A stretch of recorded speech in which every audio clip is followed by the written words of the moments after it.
Thank you, Deepa, for giving this opportunity to speak on canon issues, and my sincere apologies to Professor Sankar Dutt and Professor Neeraj, whom I could not listen because it would have been really enriching for me as well to listen his thoughts and would have framed my ideas. So if there's any repetitions, please, my sincere apologies are there. So I know that since morning you are here and you must be tired, but I'm also lucky that I got this opportunity at 12 o'clock and there is no one will be waiting after this talk. So in case if I extend for 10 to 15 minutes, however, I would like to limit myself the given time. But in case if I extend, please consider this, because these are the certain thoughts which I would like to exchange with you. Okay, so the first time when Deepa asked me to speak on these issues, I was thinking on that, shall I pick up certain writers or shall I really raise certain questions which possibly interest our academicians today? Because since my research days, I have been having problem with the way university curriculum and academic institutions are framing the syllabus and curriculum, because I personally feel that there is a huge problem with the very department called English literature, and I'm sure that there's a debate is still going on, but still there is no improvements. So Deepa, could you please share the PPT? Deepa, can you hear me? But yeah, right now I can hear you. And okay. So what I'm doing in this last 30 to 45 minutes is not giving us solutions to any questions, but because you all are enlightened people, and there is no point of giving you some kind of a capsules and making you aware. But what we want in this webinar, that what are the questions that we are going to raise? We can come together and we can think the alternative methodologies to find out certain things which can accommodate more voices. So let's say, for example, I start with the questions, like this is my presentation, and I will end up with the questions. The purpose of starting with the question that these are the questions which I have yet not got answer.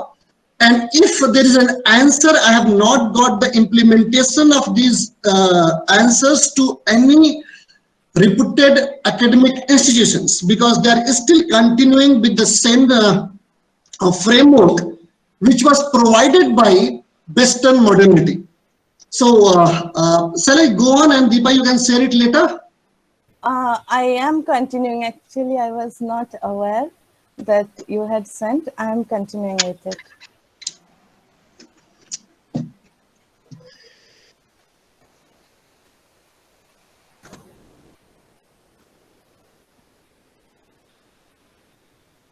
Yes.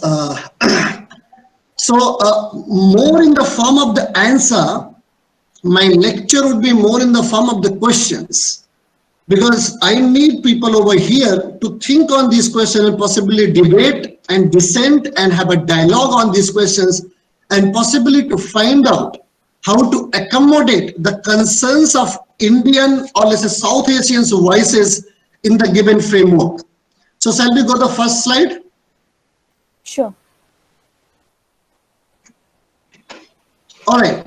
So the first slide, where we have asked first question, in what context do we study English literature / language? I deliberately asked this question when I'm putting literature / language. The reason behind is that in its present form, if we look at the academic state of English literature, in its present form, it has come to embody a whole range of literary, social, and cultural signifiers that determine important aspects of the world of the academic institutions and the one outside it. For the non-academic populace, a degree in English literature indicates a specialization in English as a language. But people who are part of the literate minority understood to mean a perfection of a language skills as well as an exposure to range of a text that are signifiers of literariness. A student measuring in this language is subject to the interpretations of the course by the university. The course indicates the individual as a kind of literary elite who is somewhat at par with the product of English universities. This has implication for the social setup as well. And in the world outside the academic one, the students of English literature are regarded in some way as superior to the rest. These are the biases generated by the canonical reading of a course modeled on the ways of the West. One of the ways of attacking these established ideas is by reformulating the course in English by adapting it to a specific context. Another way would be a way to question the assumptions of the canon so that resistance can be made part of the process of studying literature in English. So, second question is related to that. Do we know the imperial ideologies in which the study of English literature originated?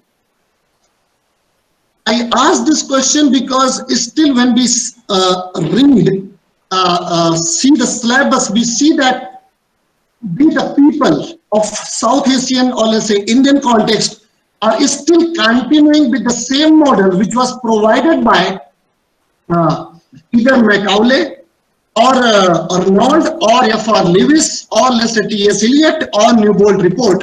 Because if you closely follow these people, I'm sure that like you all are must have read these people, you see that they all talk about the great tradition, right?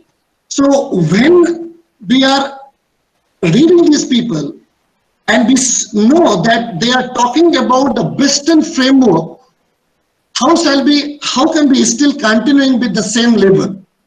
That is the second question. And which is the quotation here is the highly instructed few, not the scantily instructed many, will ever be the organ of the human race of knowledge and truth. Knowledge and truth in the full sense of the words are not attainable by the great mass of the human race at all. So here what Arnold is when he's defining the culture, he's talking about that there are answers to the present difficulties of the society. And when I'm talking about the present difficulties, he's basically talking about the Victorian problems. And he personally feels that it is the culture, if we can access it, we can possibly solve the problems. So Arnold contributed to the formation of this literary canon by demarcating a specific section of society as possessing the capability to gain knowledge and truth. And this gave the privileged group in the possession of a culture the mystical power of transmitting education to the masses in their arbitrary way. Even if literature could provide the answer to the problems of the 19th century society, Arnold in the context of, it definitely classified education as the prerogative of only a few people. So in this particular context, if we raise the question, who is going to be or who are going to be the highly instructed few? Who will constitute the literary organ of the country? And this very obvious answer are like who is going to be this highly instructed few is the people who have the economic power to purchase education. What about the economic deprived? Like let's say for example, in the last 15 minutes I could join Meera sir, and even he was talking about the Dalit consciousness. I don't want to get into the very idea of how consciousness is framed, but the one very particular question is that why is still Dalit consciousness is not over there?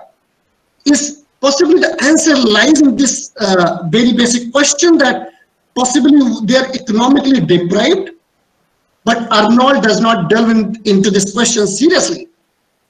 However, these are the answer to this question is about that educated elite, because they thought of their notion of excellence and privileges. And this very particular idea defines the parameters of the canon and the formation of which is controlled by privileged minority. Shall we go to the next slide, please? Sure.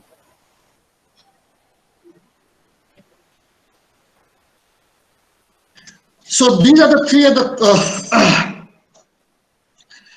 these are the three of the quotations which I have picked it up. The one is by Newbold report, and in this Newbold report, he's talking about that, this clearly, like this. If we go through this particular report, it clearly sets out to determine the cultural versus literary requirements of the colonial population. And as the quotation goes, to every child in this country, there is a one language with which he must necessarily be familiar, and by that alone, he has the power of drawing directly from one of the great literatures of the world. If we go to closely this particular report, we see that they operate at two levels. It was aware that in the wake of nationalistic fervor, each nation and even community had become conscious of its own specific cultural indices. And this had a serious political implication in the context of the imperialistic strategies employed by England. The British tried to foreground English as a universal language against French, a language that has enjoyed a privileged place in the world till the beginning of the roughly 20th century. And report like the one by Newbold made way for the dissemination of the English language in other countries, particularly the colonies. And it asserted that English as a language with a global significance and English literature as the great literature of the world. Familiarity with English language became a prerequisite for the becoming a part of the literary group. Therefore, a course in English acquired, quote unquote, a literary value not available to the other courses. And here we have Arnold, who became very handy to give shape to the canon by giving a special place to literature.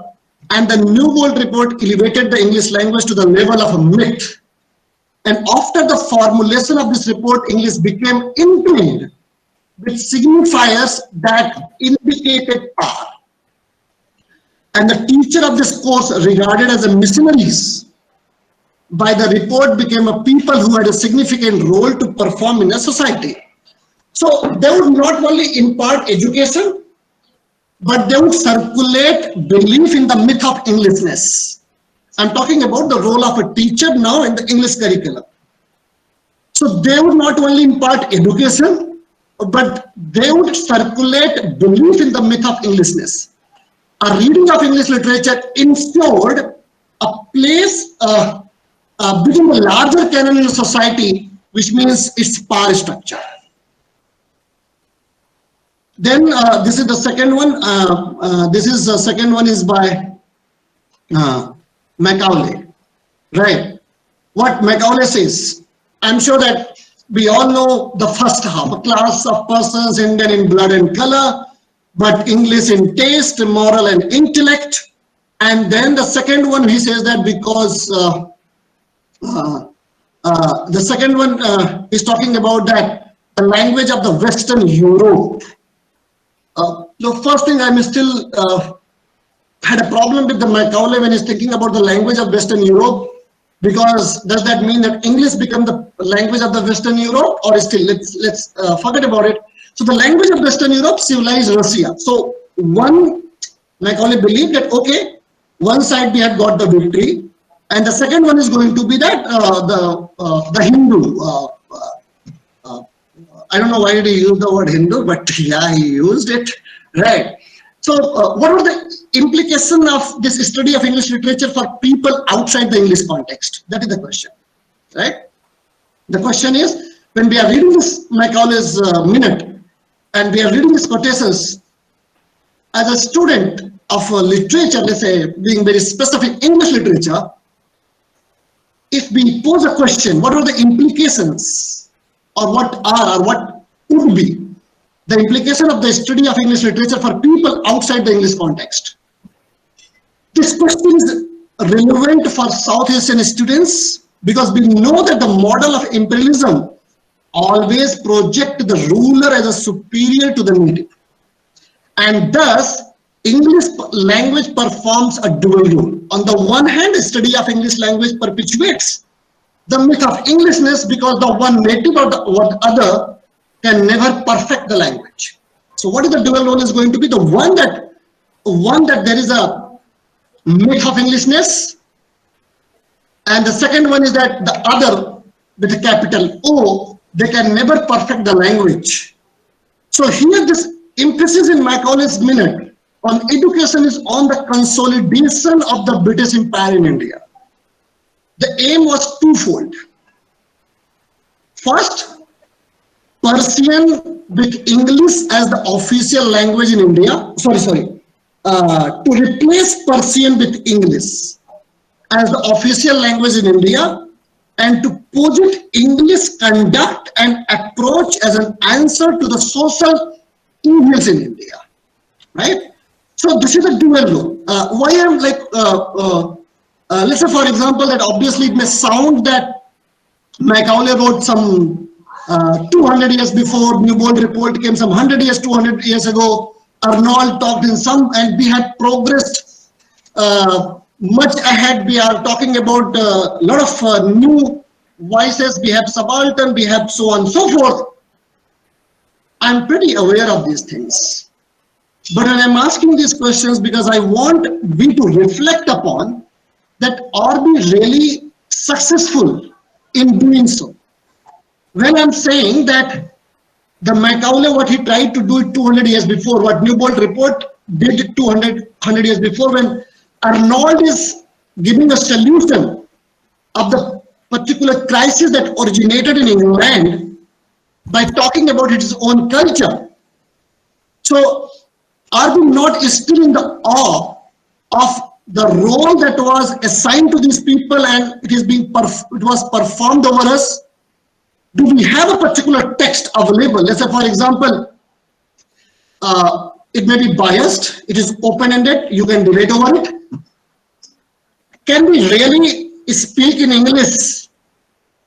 I mean, you may find me more rooted and kind of a different nationalism, but please don't judge me before we frame our questions.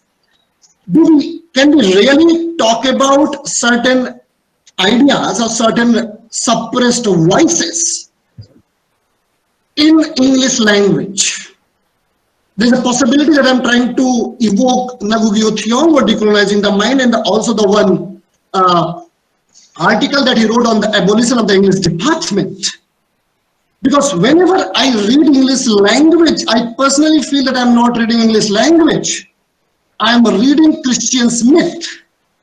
I'm more exposed not to particular language, but more to particular culture and particular religion. So the question is that why are we today in this webinar looking at these reports and these people, which I will go ahead, is because that how far are we really going to be? How far Milton, Shakespeare, T.S. Eliot is important, right? When we are exposing our student to these kind of textbooks, what are we expecting and what kind of education we are inculcating into their minds, right? So this is why I'm raising this question, because I really need an answer and really want to reflect upon that. Do we have a particular textbook available in the university system which goes against the grain, which we know that the very idea of against the grain is not the Indian, but is more British one, American one. So this aim was a twofold. The one was to replace Persian with English, and to posit English conduct and approach an answer to the social evils in India. And this was reinforced by what Lord Bentinck said to Alexander Duff in the interview. And there goes our third quotation. If there was one opinion in which he was more decided than another, it was the expediency of teaching English in all our higher seminaries, gradually substituting it throughout every department of government business instead of the Persian, which ought as soon as possible to be abolished.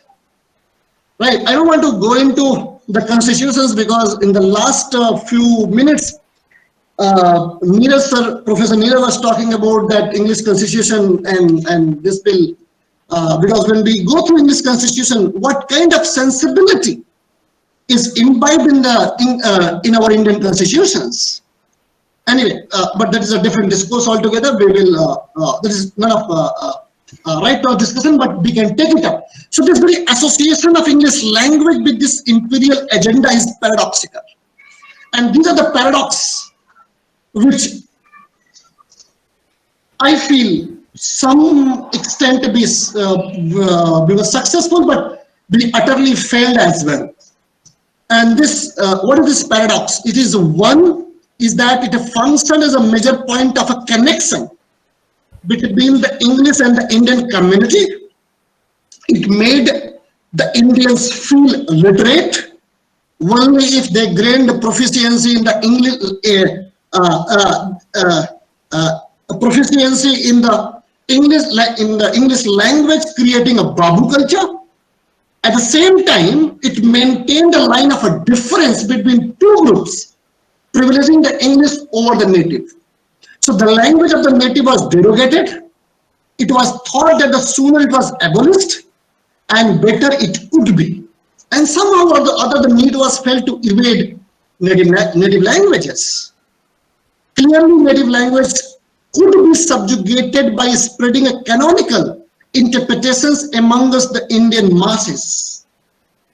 The native, I'm deliberately using constantly the word called native, because today in this webinar or further, we really want us to define how are we going to constitute the very category called native. Who are natives actually?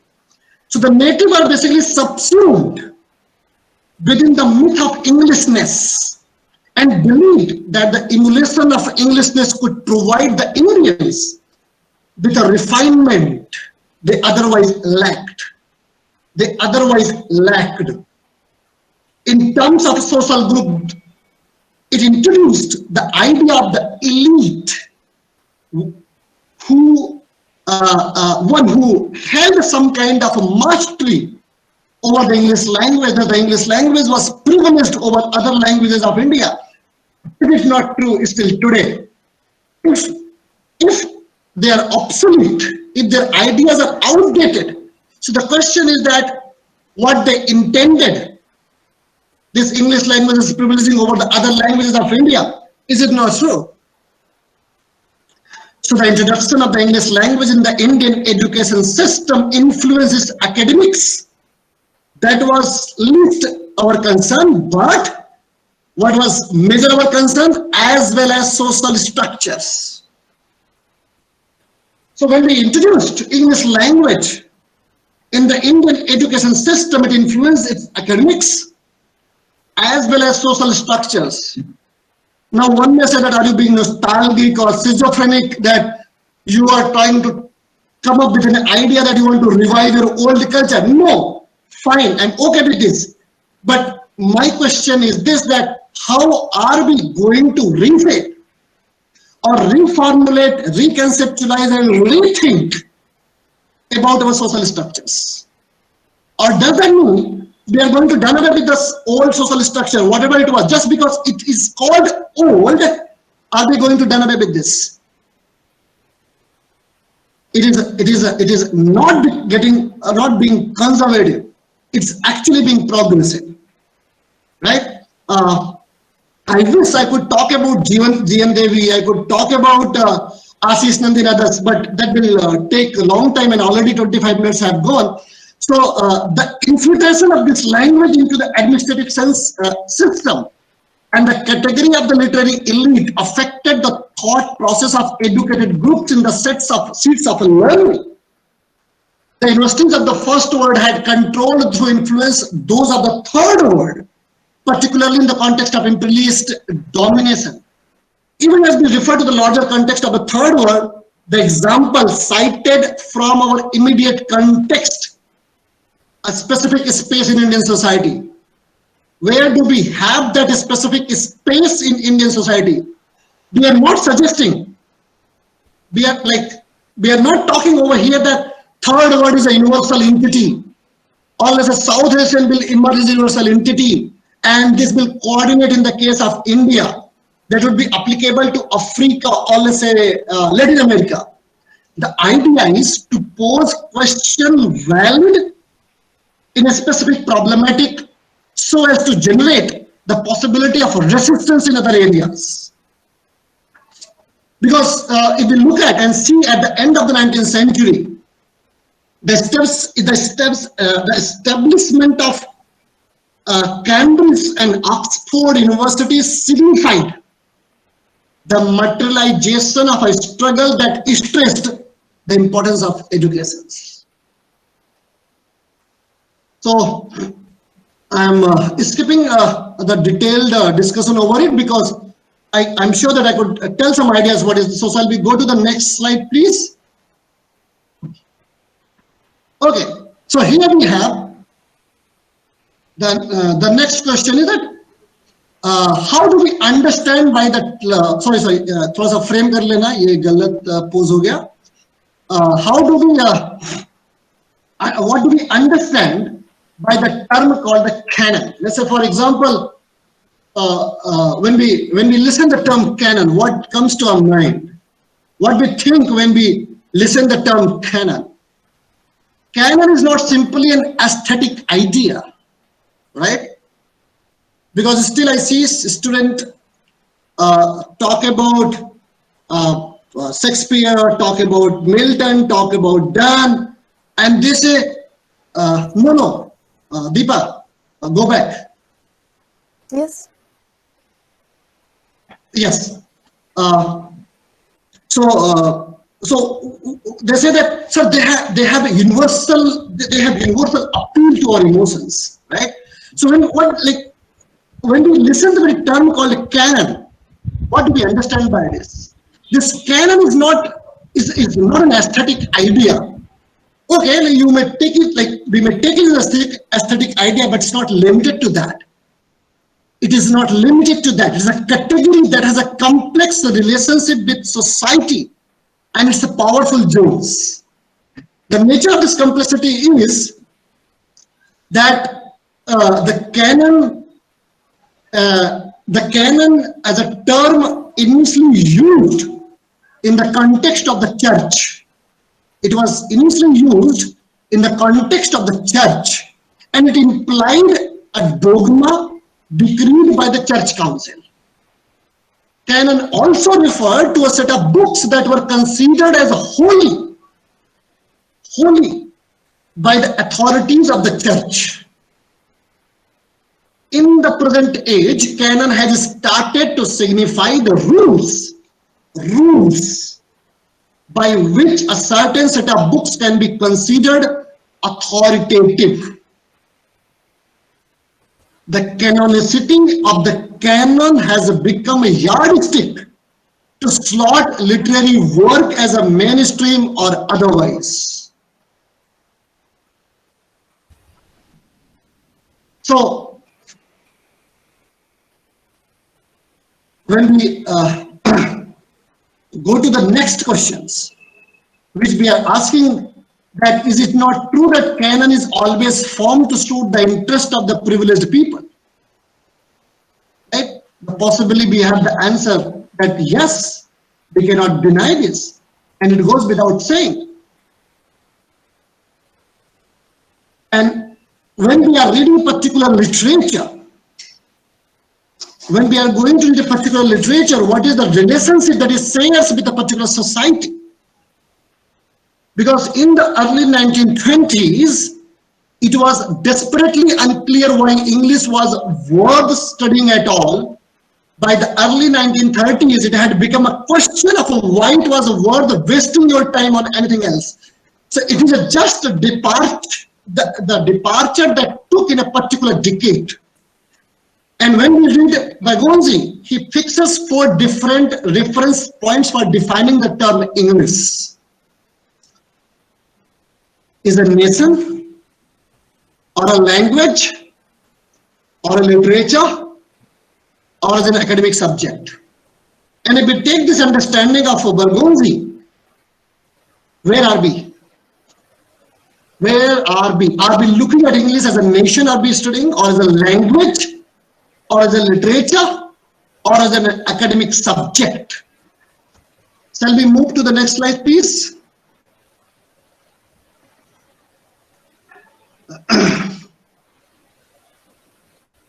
So, is English literature synonymous with culture?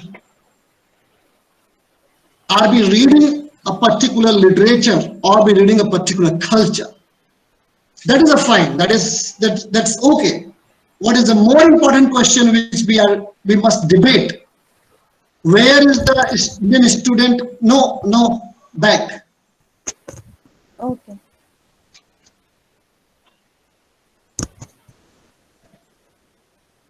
Where shall we position Indian student into this? That is the question. How are we going to position the Indian student in respect to the canon? Because I will just take 10 minutes, bear with me, I'm wrapping it up, just 10 minutes, because I could see that 30 minutes have already gone. So when we are thinking of the position of English, the position of Indian students in English studies, don't we have a kind of a crisis, right? Because when we are going to frame a canon and when we are posing these questions, and obviously when we are placing a particular canon and a particular culture and literature to another country altogether, which has a different demography, different culture, different memory altogether, this particular term they call as crisis signifies the recognition of a certain ruptures within theoretical studies pertaining to English literature. And this theoretical upheaval is not based on a conflict between different critical approaches towards literature, but the crisis in English studies is a reflection on the breakdown of the insular category of English literature. Because as a result of the index of the identity formation, possibly you can relate it to the previous speakers, is this that the index of identity formation of English is undergoing a change today. And then we have a Bigosen who says that it is a question posed from within as to what English is, where it has got to, whether it has a future, whether it should have a future, or as a discrete discipline, the business of making one's own academic discipline itself the object of scrutiny of deconstructing or reconstructing, it has not been commonly undertaken. So the very challenge to challenge the very assumption of the canon is important to dismantle literature as a closed entity. Our focus to be on the simultaneous formation of and the resistance to the category of English.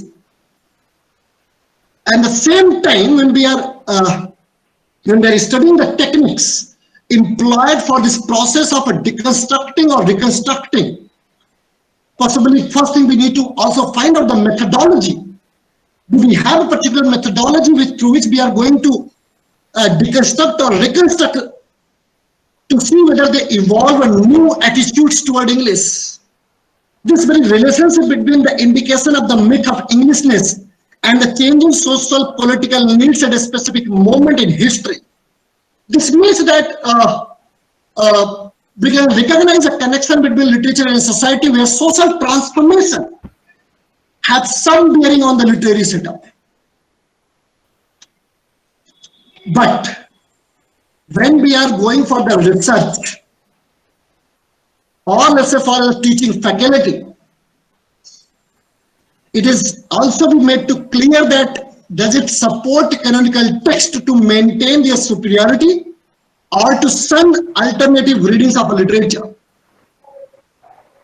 how is research possible?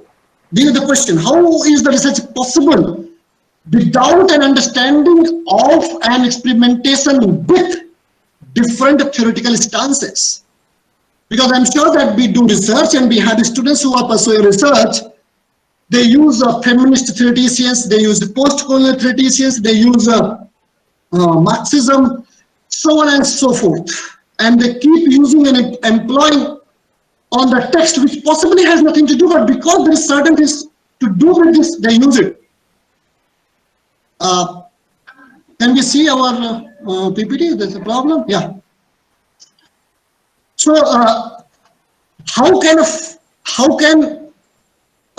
teacher favoring status quo bring about any change in the social setup? This shows that the connection, I'm possibly raising a very fundamental question. This shows the connection between the universities and the courses offered, as the outlines of the syllabus are determined by them. Because when we are teaching our student at the BA level or the MA level, I'm sure I will be happy if you tell that in some other university syllabus, we don't read this Newbold report, or let's say Macaulay's minute, or Arnold's very intention. Why are we reading this? We have Arnold's Dover Beach, we have Arnold's the function of criticism, but we don't have the great tradition which he's talking about. Why don't we have the very idea through which this English studies was set up? Why these people were already outside of the canon? Don't our students have a right to know that what are they reading and why are they reading? And what kind of a value system they are being exposed to? And this shows, and this is a kind of a collusion what I personally see. And this has a formulated in a way that brings about the changes in the very structure of the literary frame. Shall we go to the next slide?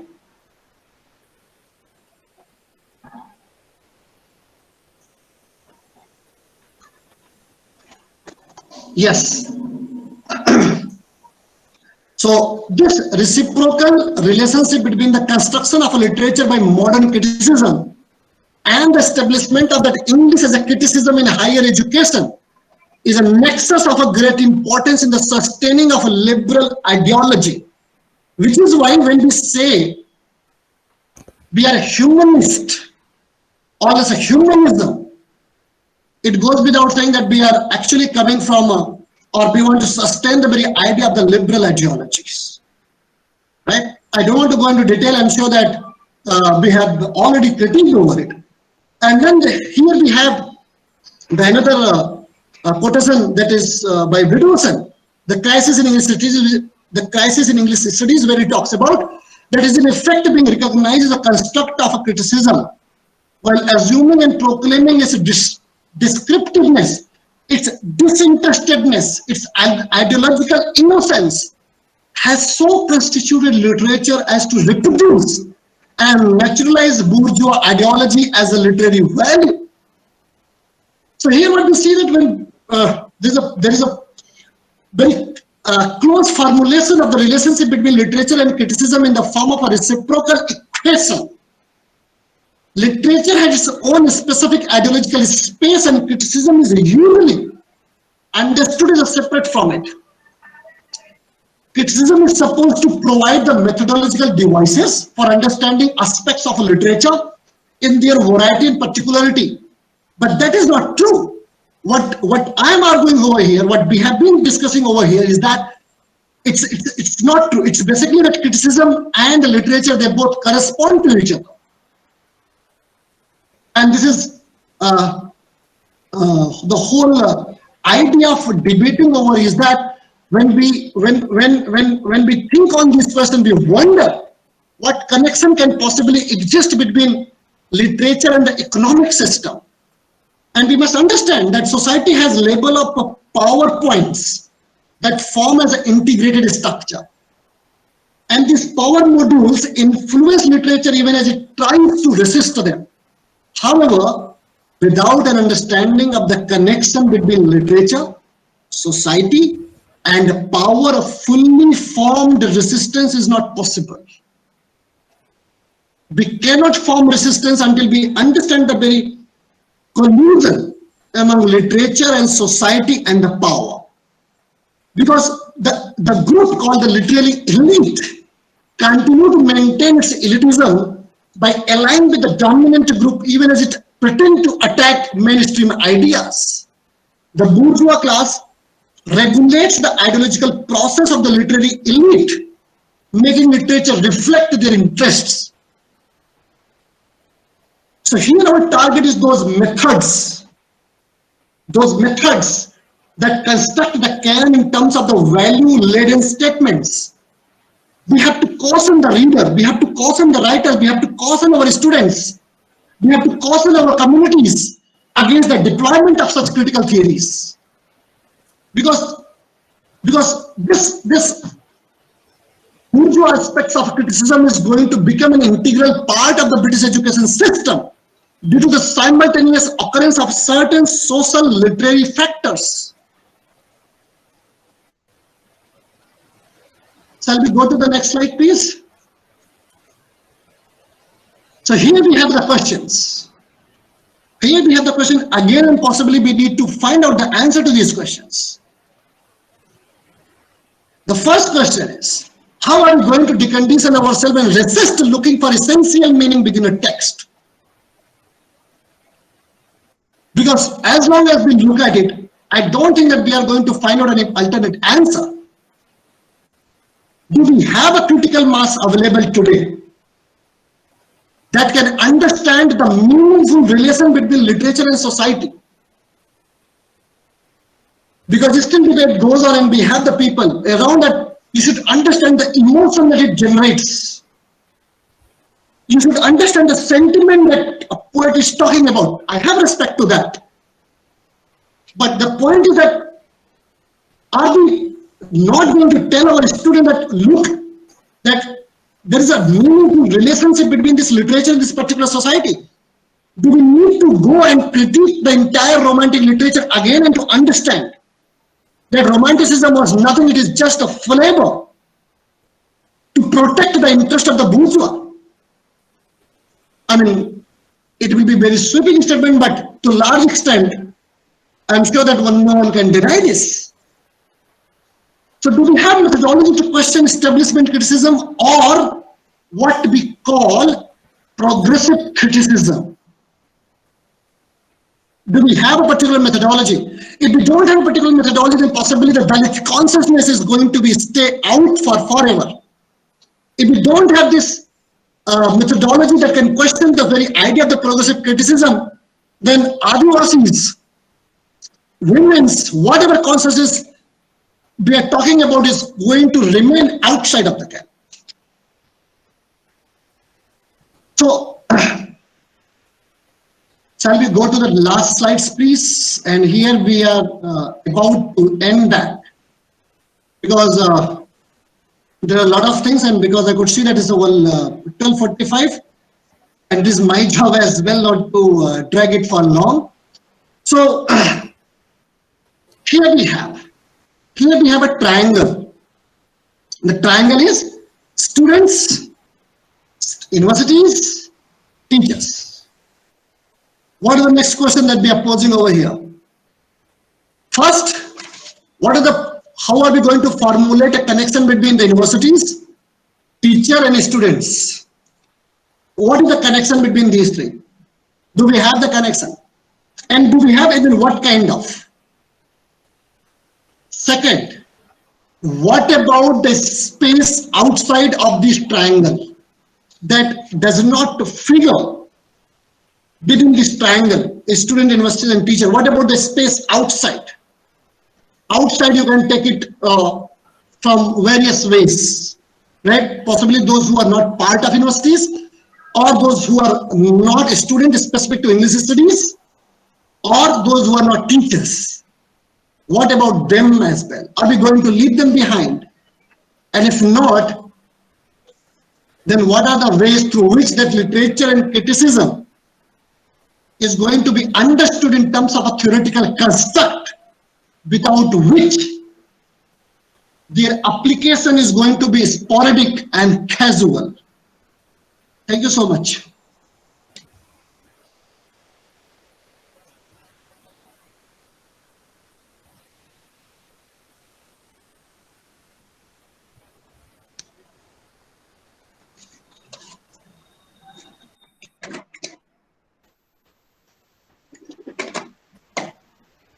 Deepa, I'm done. Thank you so much. Yeah, thank you so much. It just took some time to switch It's all on the right. camera and mic. So thank you so much. Thank you so much for this detailed discussion and actually questioning this entire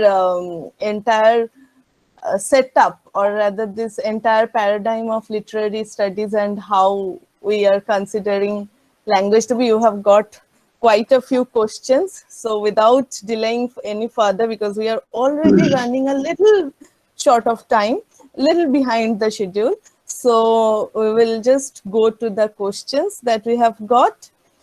So here is a question from Chetna, who is right now works in Madhya Pradesh, teaches in college. So her question is, should the term vernacular for Indian languages is derogatory and must be avoided? Obviously not. I mean, vernacular, then if I have to say that the very idea to think about the very term called a vernacular is a derogatory, sorry to say, but please don't mind those who are English literary elite.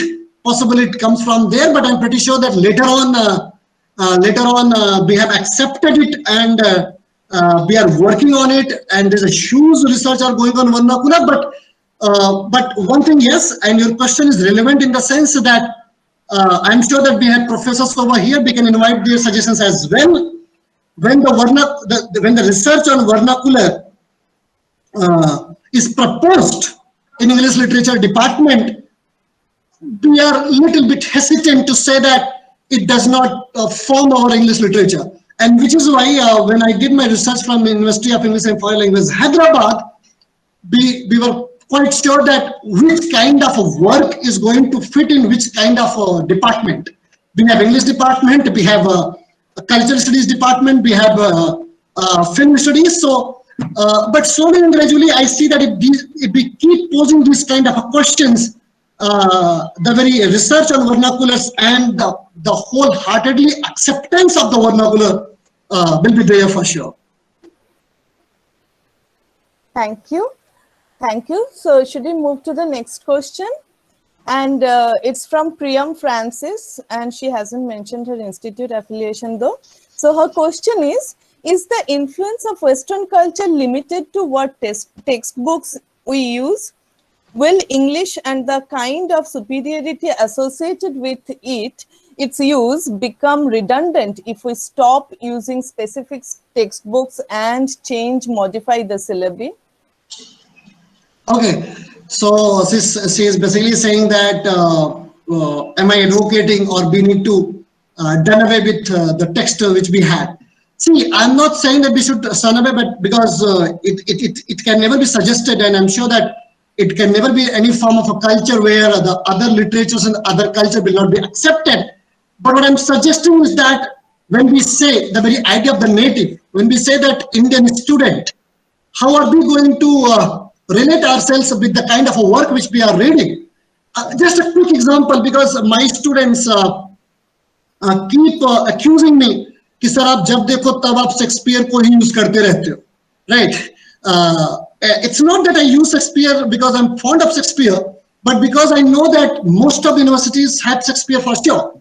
And just a quick survey I'm telling you, which I do in every classroom. I'm sure that few of my students have joined, and it will be often repeated questions to them. When I go to the classrooms and when they have read Shakespeare, I just ask that how many witches are there in Lady Macbeth, right? And then they get confused. Then in the Indian classroom, they say 3, they say 4, they say 5, they say 6.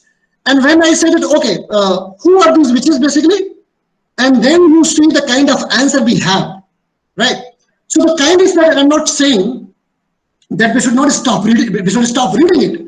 But I am saying that when we are not exposed to particular culture, particular religion, let's say for example, I'm sure that I'm using these references because we have widely read it, The Merchant of Venice, or let's say for example, Dickens, Great Expectations, or pick up any text. Don't we keep referring to religion, right? There are, when I teach The Merchant of Venice to my English students, I'm telling you the truth. I ask a Bible teacher to come to my classroom to explain certain things because I'm not exposed to those ideas. I'm not exposed to Judaism. I'm not exposed to Christian mythologies, and I don't know what it comes from. So what I'm saying that first, we should not turn away. It's a great exposure. We should know our cultures. We should know also the culture from the outside, but we should be also aware of the nuances that it poses. We should also understand that any emotion is not universal. Any emotion is not universal, right? Anyway, so when we know these nuances, when we have this particular methodology of the criticism or theoretical framework, which can tell us to look, this is a particular relationship between this particular literature and this particular society, then obviously we can correspond to that. I mean, just one last, sorry, Deepa, just last one. When I teach Hardy, let's say, for example, the Mayor of Canterbury, one of my brilliant students came and she says that, no, sir, it's not about fate and chance. It is entire patriarchal attitude. And we cannot defend it. But where we have a TS, where we have a Hardy, still keep debating and talking about the Hardy. So the question is this, that when we are coming from the South Asian particular culture, how are we going to correspond to this particular text and in what ways? So we need to also be aware of these nuances, and we need to find out the framework through which we can study and we can show that how precarious we are going to be. Thank you.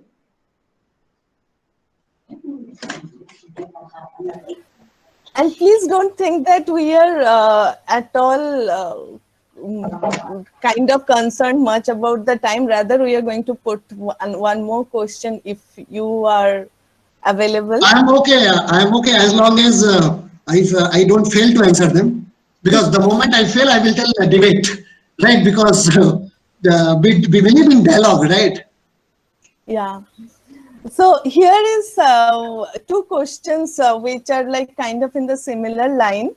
So we'll put them together. One is coming from Gopal Kumar Chaudhary from BHU. And he said that, sir, if colonial literature and Commonwealth literature are same, then why Rushdie said that Commonwealth literature does not exist? And if it does not exist, then how it can create a counter narrative? And again, on a similar tone, there is also this Shatakshi. She said that even the Indian writers writing in English language gained fame by picturing a socially and politically degraded condition of India. So they have made their career out of that as well.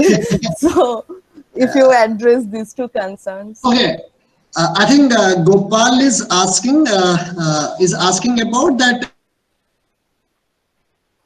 Rushdie's, what is that? Salman Rushdie's. What was that? Just Commonwealth literature in Salman Rushdie. Yeah, if Commonwealth literature and your colonial literature are same, then why Rushdie said that Commonwealth literature doesn't exist? So why did he say? Okay, see, I think, see, Gopal, then we have to, it's a good, like you raised this question, we have already raised these questions to our students as well. Still we have a problem with the three terms which we were asking about to my students, that when we say that it's my mom's puja time, and now this literature and this puja is going to class, right? Okay, I hope that I will be audible to you. Right. Indian reality. Mummy, Mate, 2 minutes. ठीक है. This is called literary elite, right? She has to listen to it. All right. So because when we say Commonwealth literature, what do we mean by Commonwealth literature? What do we mean by post-colonial literature? And what do we mean by new literatures? So there are three categories which emerged in India, and we are still struggling to find out what constitutes Commonwealth, what constitutes post-colonial, what constitutes new literature. And when Salman Rushdie is talking about that Commonwealth literature, uh, it does not exist. I presume that he has the same idea that Commonwealth literature is not a Commonwealth literature, but basically coming from all people from the first and second world who is correspond to the same ideas, and they are not able to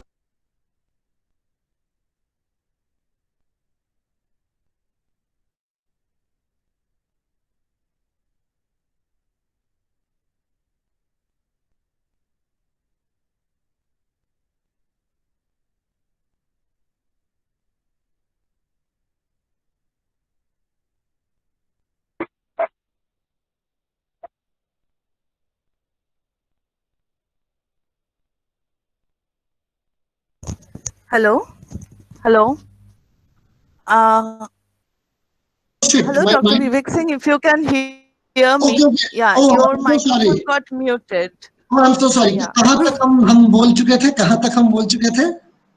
Oh, yeah, I'm repeating it. So possibly we need to redefine and reconstitute the very category called Commonwealth literature, post-colonial and new literature. When Rushdie is talking about Commonwealth literature, he basically means that the kind of elite agenda that Commonwealth literature has, it does not address the issue of the people of the people from the colonial zones. Whereas he basically wanted to say that this Commonwealth is basically hijacked by those who have least concern possibly. And then the second answer, if I have to make a nexus, that log amir ho gaye, bade log ho gaye, so Salman Rushdie is also one among them, right? Because he also got the Booker Prize. He got the Booker Prize. We know that because he got the Booker Prize, obviously because of his new techniques, but it's also because he was later appropriated by postmodern Western writers, and he could see that okay, these are the new voices coming, and who can be accommodated in our Western forms. So saying that, this is why we also put debate in our classrooms, that are we going to understand Salman Rushdie as a Indian writer? Are we going to understand the person whose origin in India as Indian writers? Right? Just because you got origin in India, are you qualified to be called as Indian writers? These are the substantial questions which we need to think. And then if Salman Rushdie is going to be the Indian, then what about the girl, the friend who was asking about the vernacular writings? Right? So it's a lot of debate, and then think about it, these places. Right? I jokingly said, I jokingly talk in my classroom, and Majak mein I say that Delhi is not in India. Right? I mean, just think about it. Okay.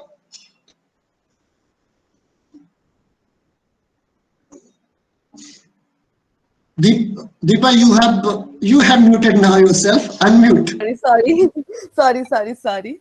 Yeah, these things you have to get accustomed to. Yeah, so Yeah. one very last question that popped up. There are several others, so we will redirect them to you. But I felt this might be provoking. That the question is one very basic question is, what according to you make Indian students take up English literature? What make Indian students take up English literature as their See, study? I can answer, but I'm sure that we have more than 100 participants over here. They all come from the same discipline, and we have a professors also. So, abhi survey kar lete. Okay, but see, it goes without saying that if we, I started with the very idea that how do we understand English literature? Because when we understand English literature, trust me, take my words. They think that you are not reading literature, but you are reading language. Right? Like, I'm the example. My father was not not happy when I didn't have a subject called English literature in my graduation. And when I, like, obviously didn't have an idea about the Milton, Dickens, and later on I will be do research and speaking where Deepa will ask me, share his, my opinion. But rather he thought that at least he can speak English. At least he can be the part of that particular elite where English community or the people who speak English are respected. And I'm pretty sure that most of us have joined English literature because of the job security. And trust me, my friends, it is a practical suggestions by a student. अगर थोड़ा bias हो जाऊंगा तो consider मत करना. We were debating that science people may not get job, but students who are studying English literature will get job for sure. थोड़ा bias है, please mind मत करना. What I'm saying that because in BHU, I come from Banaras in the university. I don't see any of my students, they don't have a job today. They are well placed. Deepa comes from BHU, right? And there are many who have got a job. I'm sure that not from BHU, there are other places too as well. So one being very practical, job security, and obviously the kind of attitude that it develops, right? Because my father forced me to read English literature. However, I was not willing. I was happy with philosophy and ancient Indian history and culture. So this is the second, and this is why I'm asking. This is why I'm asking this fundamental question that when this triangle, when this student corpus, this literature, this university students, and then these faculties will come together and possibly will come up with some other opinion as well, the purpose, the motive to reframe and to reconceptualize English literature. Right, I'm sure that professors sitting here, they must be aware that when like the research problem that we have, right? आप मुंशी प्रेमचंद पे research करने जाओ, that becomes the part of Hindi department. So these kind of a question also question the very idea of which department is constituted. So I think I gave her answer very brutally. I hope that none is offended over here. But I'm sure that we are here because we need to believe in 4D, right? Debate, discussion, dialogue, and most importantly, dissensus and dissent. So that is how it goes on. And this webinar, the purpose is also to create these ideas, to have a differences, to sort it out, to reach to particular conclusions. Yes, Deepa. Thank you so much. And I won't bring up more questions because we have already exceeded 15 minutes. So thank you so much for your insightful talk. And you have drawn compliments or rather comments like compliments, both are like you have redefining the entire thing, the paradigm of how English literature should be, and the entire paradigm of English literature should be questioned, and all these things. So thank you so much for this provocative, thought-provoking talk.